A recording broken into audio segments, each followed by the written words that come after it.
Iba ang angas na ipinapakita ng rookie na ito from Japan. Ang tinutukoy natin, si Yuki Kawamura. 23 years old lang ang 5'8" undrafted guard na ito ng Memphis. At sa huling 4 na preseason games ng Grizzlies, naging kaaliw-aliw at napamangha tayo sa mga galaw ng gwardyang ito.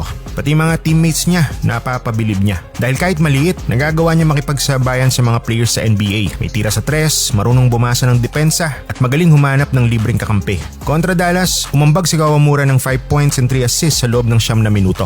Inalat sa game kontra Hornets kung saan isang assist lamang siya. Agad naman bumawi kontra Chicago Bulls sa kanyang 8 assists na produksyon sa loob ng 23 minutes. At sa katatapos ng nalaro kontra Pacers, umalo ng 10 puntos, 7 assists at may tig-isa pang steal at rebound ang ambag ng Japanese point guard. Sa ngayon, pumapatak na mas maraming assists kaysa puntos ang preseason stats ni Yuki. Sa current roster ng Grizzlies, marami siyang magiging kaagaw sa posisyon ng uno para mabigyan ng minuto at pagkakataon na makapaglaro sa paparating na season. Pero magandang senyalis ito lalo na sa mga Asyano na gustong makapasok rin sa NBA. Dahil hindi naman talaga hadlang ang height, lalo na't kung may liksi at kilas ka na may aambag.